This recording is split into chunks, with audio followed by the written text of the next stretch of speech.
Que Dios los bendiga. Hermanos, vamos a orar antes de abrir la escritura. Padre nuestro que estás en el cielo, santificado sea tu nombre.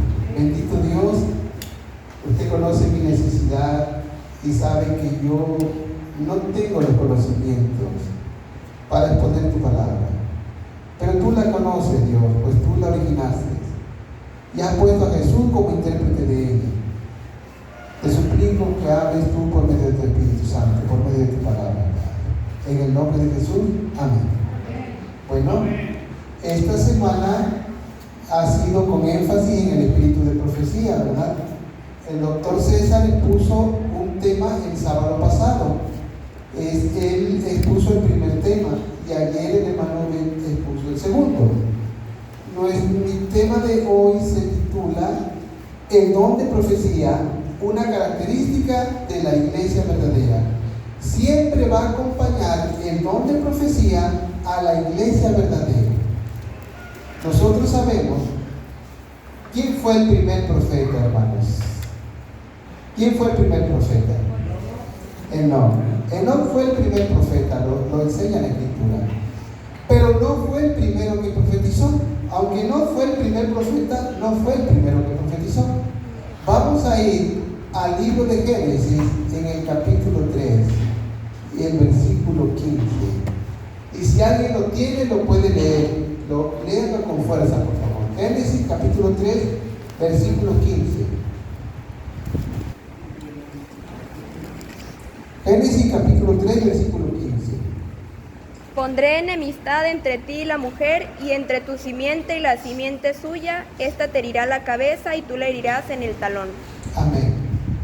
Pondré enemistad entre ti y la serpiente, o sea, entre la mujer y la serpiente. Tú le herirás en la cabeza y ella te herirá en el calcañar. ¿Quién fue el primero que profetizó? Dios. Dios siempre le va a enseñar al hombre lo que demanda de él. Dios siempre nos va a poner el ejemplo. Nunca nos va a pedir algo que Él no lo haya hecho primero. Él siempre va a ponernos el ejemplo. Cuando Jesús estaba en su ministerio, Él no les decía vayan, no. Él primero iba por delante. Ya luego, cuando ya ellos aprendieron y se capacitaron, entonces el maestro ya los envió. Primero envió a los 70, luego envió a los 120 y así nos ha enviado a todos, tanto que en el libro de Mateo, capítulo 28, 19, el Señor nos manda a todos los que hemos creído en Él, ¿sí o no? Porque ahí dice, y predicar el Evangelio. Pero primero Él nos acompañó, el Señor nos ha acompañado. ¿Quién es un profeta? Hermano, ¿quién es un profeta? Un profeta es un mensajero del Señor, es como un ángel. No cualquiera se va a presentar delante de Dios nada más porque Él diga yo me voy a presentar delante de Dios como un profeta, no. El profeta lo elige el Señor, es prerrogativa de Él. Él es el que dice quién va a ser su profeta. ¿Por qué no eligió Dios a Corea, a Datán y a Abiram? ¿Por qué no los eligió Él? ¿Por qué no lo eligió acá? ¿Por qué no lo eligió? Porque Dios sabía que ellos lo iban a traicionar. Dios eligió a un hombre que le iba a ser fiel, porque Dios nos conoce el principio y conoce el final. Dios conoce quién no lo va a traicionar, pero nos da la oportunidad a todos de acercarnos a Él, pero bajo sus condiciones. Dicen unos hombres, nosotros los homosexuales tenemos derecho a entrar al reino de los cielos. Y dicen otras personas, nosotros las lesbianas también tenemos derecho a entrar al reino de los cielos. Sí, claro que tienen derecho a entrar al reino de los cielos, pero van a entrar bajo las condiciones que Dios ha dispuesto, no bajo las condiciones que ellos dispongan, ¿o sí? ¿Por qué? Una vez un joven me preguntó en el parque y me dijo así, dice, oye, Horacio, ¿por qué los homosexuales no van a entrar al reino de los cielos? Y yo le contesté, porque la Biblia sí lo dice, que no heredarán el reino de los cielos los homosexuales, las lesbianas, ni los afeminados, ni los que se aprovechan de los demás. No, pero ¿por qué? Dame una razón, ¿por qué no van a entrar ellos al reino de los cielos? Porque la Biblia sí lo dice. Y 50 veces me preguntó, y Y entonces fui a mi casa y él no quedó satisfecho con esa respuesta, no quedó satisfecho. Y entonces tengo por costumbre, como la costumbre que tienen todos los cristianos, pedirle a Dios sabiduría y pedirle a Él una razón, una explicación un poco más clara quizás, porque pues ahí está la explicación, en la Biblia está la explicación, pero nosotros como somos carnales quizás no la vemos, no la entendemos. Y entonces en mi cabeza como que los engranajes se acomodaron y entonces me di cuenta de esta gran verdad. Dios me abrió el entendimiento, así como le abrió el entendimiento a los caminantes de Maús. Y el Señor me explicó en mi cerebro, no que me haya hablado aquí, no, en mi cerebro. Horacio, si yo permitiera que los homosexuales y las lesbianas entraran al reino de los cielos, yo tendría que permitir que los ángeles caídos que están dentro de ellos volviesen a entrar a mi cielo. Y no voy a permitir que los ángeles caídos vuelvan a entrar, porque mi trono se corrompería, porque ya los expulsé de aquí y no van a volver a entrar. Por eso los homosexuales, las lesbianas y todo aquel que cometa pecado no va a entrar al reino de los cielos, porque tendrían que entrar los demonios que van dentro de la persona. Ya Dios los expulsó de allá y no los va a volver a recibir. Por eso es necesario que el pecado se abandone aquí, ahorita. Muchas personas dicen, oye, pero es que yo escucho unos ministros que dicen, vamos a ser pecadores hasta que Cristo venga. Bueno, sigan esa línea. Cuando Cristo venga le va a decir, no te conozco, hacedor de maldad, echadlo al horno de fuego donde van a ser echados Satanás y sus ángeles.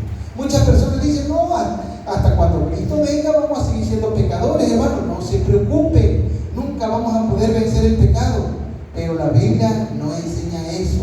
Si nosotros decimos que vamos a ser pecadores, entonces quiere decir que el pecado es más poderoso que Dios, amigos, hermanos.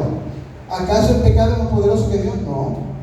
Dios por medio de Cristo ha vencido el pecado, y todo aquel que se acerque a Dios va a convertirse en un vencedor, porque la Biblia dice al que venciere, no nada más dice al que lucha, al que venciere se sentará en mi trono, así como yo he vencido y me he sentado en el trono de mi Padre. El profeta tiene las características que hay en Dios, porque el profeta tiene un conocimiento más amplio de las cosas. Por ejemplo, el profeta Daniel, en el libro de Daniel, dice así, que Daniel tuvo visiones y sueños, pero que sabiendo del sueño, él escribió lo más importante del sueño. ¿No dice así? Así dice, ¿no? No escribió todo, escribió lo más importante del sueño. El profeta siempre va a saber más que el grueso del pueblo, pero el profeta le va a transmitir al pueblo lo que el Señor le pide que transmita. Entonces, el profeta tiene un poco de conocimiento mayor, pero él va a transmitir lo que el Señor le pide que haga. Y los profetas desde Enoc hasta el último profeta que ha habido, que es la hermana Juárez, han transmitido fielmente los mensajes. No porque me contaron, no. A mí no me gusta que me cuenten, me gusta un poco, pero me gusta investigar a ver si es cierto. Porque yo tengo que tener la certeza de que eso es así. Voy a investigar. A mí me gusta comer un plato de comida, pero llevármelo yo a la boca. No me gusta que otro me lo mastique y que se lo saque de la boca y me diga, cómelo. No, porque eso ya le quitó todas las vitaminas a él. Cada uno de nosotros nos comemos un plato de comida, ¿sí o no? Y a cada quien se le da un plato. Pero nadie hace eso porque es hasta asqueroso. Pues a veces así sucede con muchos cristianos que les gusta que sus dirigentes le mastiquen lo que la Biblia dice y luego se lo dan y no es correcto. Tenemos que ir nosotros por nosotros mismos para que no nos cuenten, sino que nosotros tengamos la evidencia. Última característica, el profeta tiene muchas características similares a Dios, pero una característica muy importante es que el profeta es incomprendido. Al profeta nadie lo comprende. Lo pueden ver sufriendo, lo pueden ver llorando y le dicen al profeta, no, pero es que te pasa esto, por esto, por esto. No lo comprenden. Jesús fue incomprendido, los profetas son incomprendidos, Dios es incomprendido. el Papa Francisco una vez se atrevió a decir: yo no sé por qué Dios envió a su Hijo.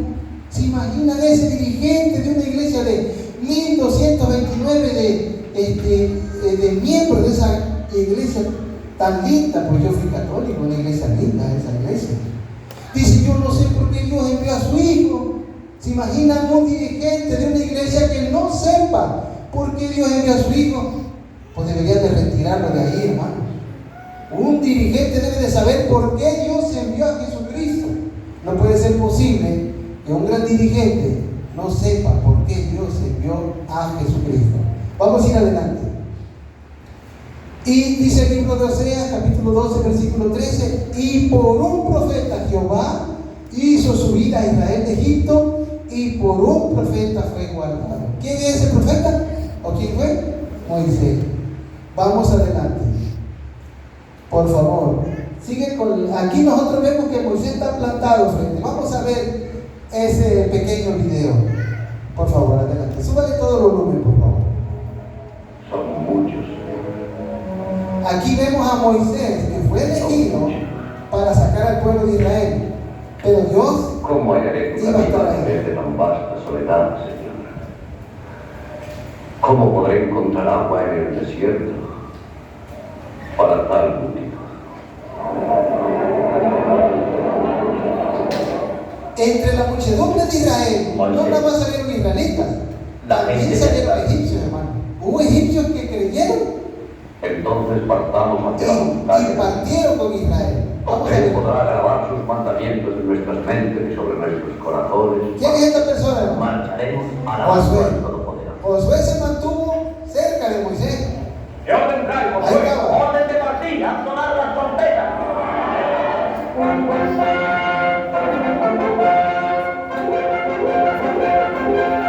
Escucha, oh Israel. No olvides nunca este glorioso día en que la mano del Señor Todopoderoso te arrancó de las garras de la esclavitud.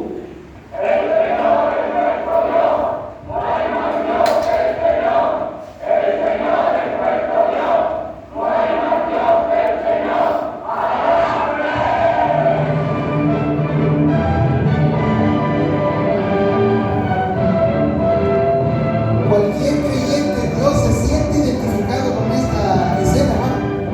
Yo mismo a veces quisiera haber estado ahí. ¿Usted no? Se siente emocionante ver cómo esa gente va saliendo. Y quizás si le preguntamos a un hermano católico, ¿a usted le hubiera gustado estar ahí? Claro que sí. Hermano pentecostal, también. Presbiteriano, sí. Hermano, ¿hacia dónde se dirigían ellos? ¿Hacia dónde iban? Hacia Canaán. Pero antes iban a pasar ¿por dónde? Por el Sinaí. Por el Sinaí. Y ahorita para llegar a Canaán celestial tenemos que llegar al Sinaí. Pero ellos no quieren ir al Sinaí, porque ahí se nos dieron los 10 mandamientos. Vamos a ver el otro pedacito porque es cortito.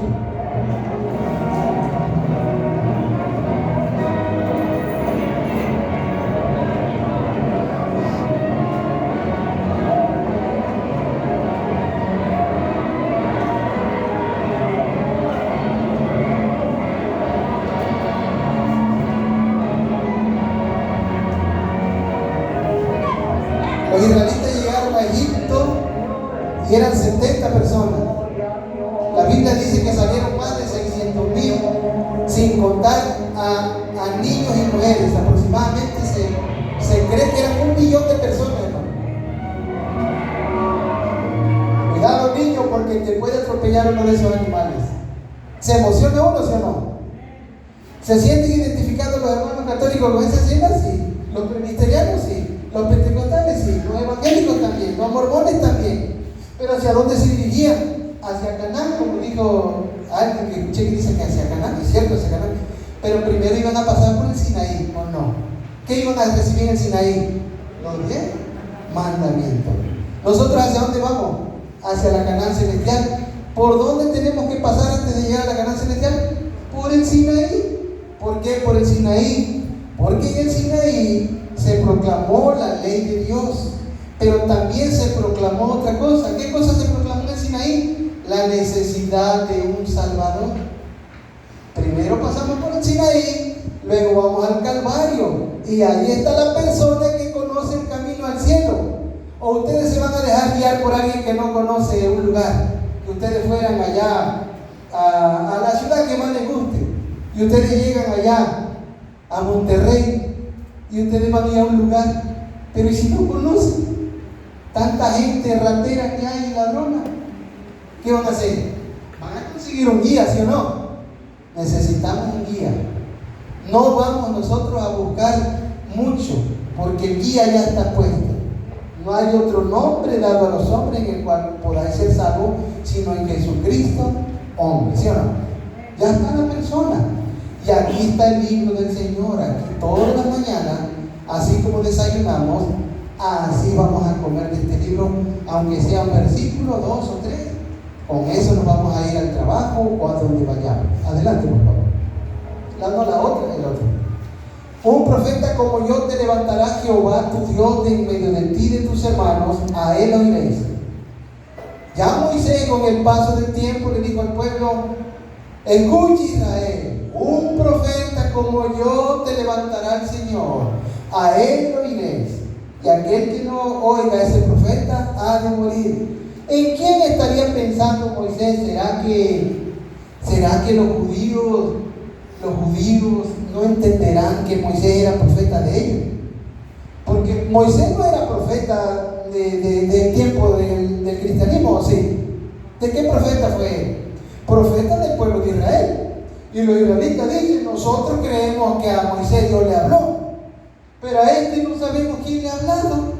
Pero Moisés dijo: un profeta como yo. Para saber cómo era ese profeta que iba a venir, tenían que estudiar a Moisés, ¿sí o no? Voy a ver cómo era Moisés. Moisés era legislador. Moisés era un Mesías en ese tiempo. Moisés era esto, Moisés era aquello, Moisés era lo otro. Moisés era el líder. Pero Moisés subió a la montaña. Dice: subamos a la montaña. Pero la Biblia dice: no subáis a la montaña. Así dice: porque el que suba a la montaña será lanceado, será asalteado, va a ser matado. Solamente una persona fue autorizada para subir la montaña, y ese fue Moisés. Por eso tenemos que ver: pues Moisés, cualquier otro que hubiera subido iba a ser, tenían que esperar para que ese hombre bajara. Pero cuando bajó, ¿qué sucedió? Pues estaban con el becerro de oro. Entonces él quebró las tablas de la ley, y Dios hizo un pacto con otro pueblo, porque en ese momento que quebró las tablas de la ley, Moisés levantó la mano y dijo: ¿quién está de parte de Jehová? Quienes estén de parte de Jehová, únanse a mí. A la derecha se pusieron los levitas, que no habían participado en ese acto tan reprobable. Se pusieron a la derecha los levitas, y a la izquierda de Moisés se pusieron los que habían participado en la adoración del becerro de oro, pero se habían arrepentido. Y entonces Moisés le dijo: santifíquense sus hermanos, y sacaron su espada y mataron a los que habían sido contagiados del pecado de Egipto. Dios hizo un pacto con Israel, pero las tablas de la ley fueron quebradas. Eso es una profecía, porque cuando Cristo fue crucificado, también se volvieron a quebrar las tablas de la ley y se volvió a adorar simbólicamente un becerro de oro. Y ahora Dios hizo un pacto con los gentiles, y ya el pueblo de Israel fue puesto a un lado, y la viña se le dio a los gentiles. Y esos gentiles, nosotros somos parte de ellos. Vamos adelante. ¿Quién es esa persona, ese profeta? Pues Jesús de Nazaret. Jesús de Nazaret es el profeta que prometió Moisés. Jesús dijo: yo soy la resurrección y la vida. El que cree en mí, aunque esté muerto, vivirá. Vamos a ir adelante y vamos a ir un poquito pasando las imágenes rápido. Vemos a Jesús haciendo la obra que Dios le encargó. Vamos adelante, por favor, ingeniero. Él está hablando a la gente. Vamos adelante. Nuestro Señor vino e hizo la obra. Un erudito de los judíos que vivió en el año 1000, llamado Maimónides dijo: no puede ser Jesús el Mesías de nosotros, porque Jesús se Según la Biblia, el Mesías debe de reunir a todas las tribus. Según la Biblia, el Mesías debe de vencer a los romanos. Y según la Biblia, el Mesías es un representante y mensajero de Dios. Y Jesús no hizo eso, dijo Maimónides. Y Maimónides le apodan el segundo Moisés. Dice, este es el segundo Moisés. Pero da la casualidad que Moisés sí creyó en Cristo, porque Moisés fue llevado por el espíritu de profecía. Y Moisés vio a Cristo haciendo esto, lo vio por el espíritu de profecía, fue llevado, porque el espíritu de profecía no es un libro. El espíritu de profecía es la facultad del Espíritu Santo de llevar a una persona al futuro, de llevar a una persona al pasado, o de una persona ser explicada las cosas del presente. El espíritu de profecía es una particularidad del Espíritu de Dios, que nosotros lo tenemos expreso en libros, es cierto, pero el espíritu de profecía no es un libro, el espíritu de profecía es una prerrogativa de Dios. Entonces, ¿cómo es posible que Maimónides diga que él no era el Mesías y que él es el segundo Moisés, si Maimónides y Moisés no se parecen en nada? Moisés era un hombre de Dios, Maimónides fue un don nadie. Maimónides para el cielo es un don nadie, porque Maimónides solo llevó a la gente a rechazar al Hijo de Dios. Entonces vamos adelante. Jesús murió, eso ya estaba explicado en el cordero que se sacrificaba en la mañana y en la tarde, y aún en la cruz Jesús tuvo compasión, porque hubo un hombre que le dijo, acuérdate de mí cuando vengas en tu reino. Vamos adelante, por favor. Cuando Jesús murió, estuvo 3 días y 3 noches en el vientre de la tierra. Desde que Jesús fue tomado por los soldados y los pecadores eran polvo.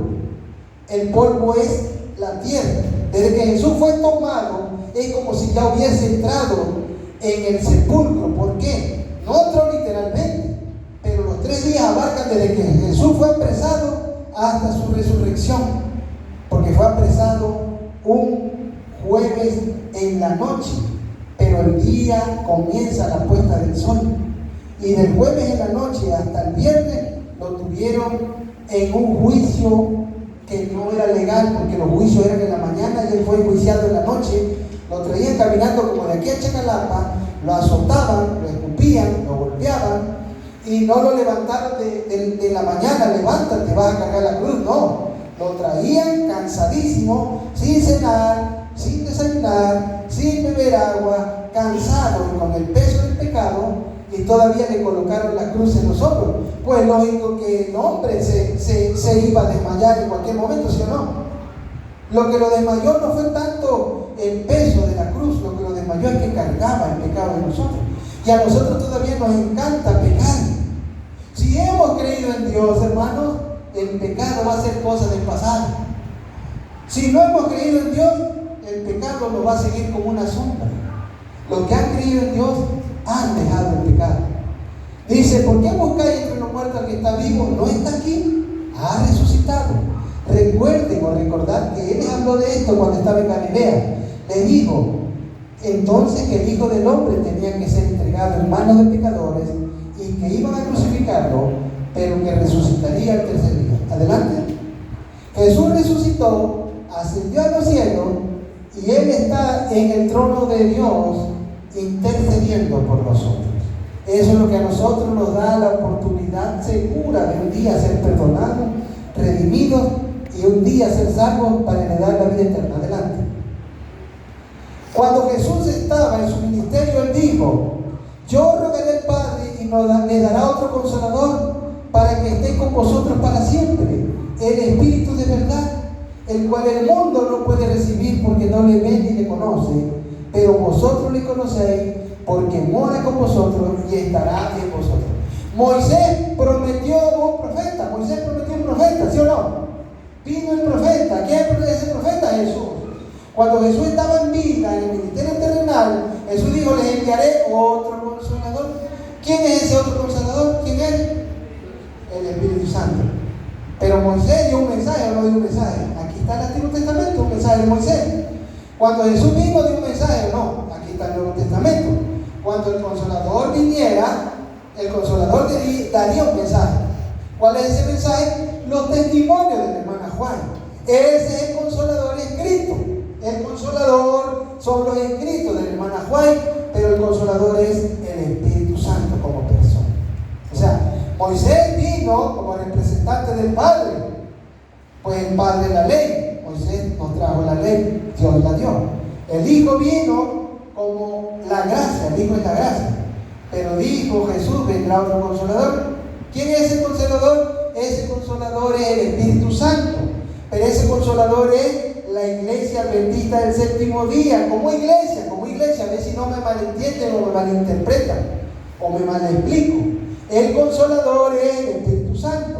Pero su mensaje son los testimonios de la hermana Juan. Yo veo un muchacho que es encargado allá en el Naranjito, que se llama Antonio, así se llama el muchacho. Por poco se quedaba en lugar del hermano Adán Escobar. Y está predicando donde está la maestra Elia, según Lauro. Dice, mira, la doctora Karen invitó a predicar a Antonio.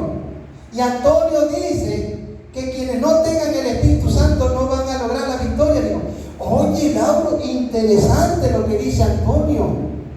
Porque Antonio no cree en los escritos de la hermana Juan y por poco quedaba de encargado en la iglesia de Naranjito. ¿Cómo es posible que alguien diga que cree en el Espíritu Santo y no cree en los escritos del Espíritu Santo? O sea, no se puede. Yo creo en el Espíritu Santo, pero voy a creer en los testimonios de la hermana Juan, porque los testimonios de la hermana Juan es lo que el Espíritu Santo inspiró. Nadie puede decir, yo creo en el Espíritu Santo y no creer en los testimonios de la hermana Juan. Dice, oye, pero es que los testimonios de la hermana Juan no forman parte de la Biblia. No forman parte de la Biblia, no están aquí porque no los alcanza a ver. Porque el Antiguo Testamento representa el judaísmo, el Nuevo Testamento representa el cristianismo y el Apocalipsis representa al adventismo. Los escritos de la hermana Juan están en el Apocalipsis. No hay una iglesia que pueda explicar el Apocalipsis, sino la iglesia adventista. No por algo, o no por ella, sino porque el Espíritu de Dios es el que lo explica. O sea, la verdad que dio el judaísmo, la verdad que dio el cristianismo, todo eso se condensó en la iglesia adventista. ¿Por qué? Mire, vamos acá. Mire, el judaísmo es Cristo en símbolos y figuras. El cristianismo es Cristo en la carne y el adventismo es Cristo en el Espíritu Santo. Son tres grandes ángeles. Por eso la Biblia, ustedes han oído que hablan del mensaje del tercer ángel, ¿no? O hablan de los tres ángeles, ¿sí o no? Miren, toda la Biblia es el mensaje de los tres ángeles. Los tres grandes ángeles de Dios son judaísmo, cristianismo y adventismo. Ese triple sello se tenía que ver en la iglesia adventista. En la iglesia adventista, en el año de 1843, se predicó el primer mensaje, el primer ángel. En el año de 1844 se predicó el segundo ángel y en el año de 1888 se predicó el mensaje del tercer ángel. La iglesia adventista tiene ese triple sello, pero no nada más los tres ángeles en la iglesia adventista, no. La iglesia adventista es joven, ya hubo otros que predicaron antes que ella. Los tres grandes ángeles de Dios son querubines de gran envergadura, de gran continente. Miren, judaísmo, cristianismo y adventismo son los tres grandes ángeles de Dios y ellos son los que explican la Escritura. Ellos tienen una sola palabra, pero muchas personas confunden, dicen el judaísmo, pero ese Caifás era malo. Sí, pero Caifás no practicaba el judaísmo. Caifás practicaba el judaísmo rabínico. ¿Qué es el judaísmo rabínico? Una perversión del verdadero judaísmo. Dicen, oye, pero el cristianismo, oye, pero es que esos papas persiguieron a los santos. Claro, pues si los papas no practican el cristianismo, los papas practican un cristianismo pervertido. Se llama catolicismo romano. Ellos no practican el cristianismo. El cristianismo lo practicaron los apóstoles. El judaísmo lo practicó Moisés, Esdras, Nehemías, Daniel. Dice, oye, pero ¿y el adventismo? Bueno, el adventismo tiene que empalmar con la Biblia. Si el adventismo que le predican a usted no empalma con la Biblia, no empalma con el verdadero judaísmo, no empalma con el verdadero cristianismo, el adventismo que le están predicando es una perversión. Escuche Escuche bien, si el adventismo que usted le predica no empalma con la Biblia, entonces le están predicando laodicencismo. El laodicencismo es una perversión del verdadero adventismo. Por eso tenemos que saber qué es el adventismo, porque si no, lo que estaremos nosotros creyendo que es adventismo solo será una perversión del adventismo.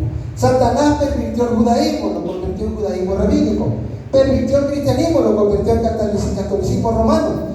Pervirtió el protestantismo, lo convirtió en protestantismo apóstata. ¿Y a poco creen que Satanás no iba a pervertir el adventismo?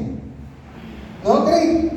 O sea, nomás póngase a pensar, pervirtió el judaísmo, pervirtió el cristianismo, pervirtió el protestantismo, lo convirtió en protestantismo apóstata. ¿A poco no iba a intentar hacer eso? No. Observe, lea, investigue y se va a dar cuenta que ya se atrevió a asomar sus narices en nuestra iglesia. Usted va a ver cosas que la Biblia no autoriza. Nada más échele un ojo a Europa, a Estados Unidos, y se va a espantar de ver las cosas que el enemigo ha intentado meter en el remanente. Nosotros debemos defender la verdad. Vamos adelante porque ya casi acabamos. El 22 de octubre de 1844, el Señor levantó la última iglesia que predicaría la verdad. A muchos dicen, no, pero es que la iglesia adventista no es una iglesia verdadera, la hermana Juárez no es el verdadero profeta. Hermano, pueden decir allá misa, pero yo ya, para mí, ¿verdad? Yo entiendo que para ustedes también. Yo investigar, porque a mí me gusta investigar, no me gusta que me cuenten.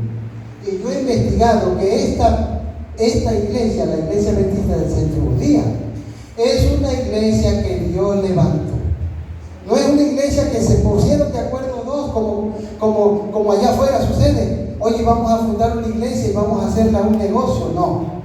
Porque una vez un hombre se atrevió a decir, un hombre malvado, un hombre malo, se atrevió a decirle a otro, no sé qué negocio poner.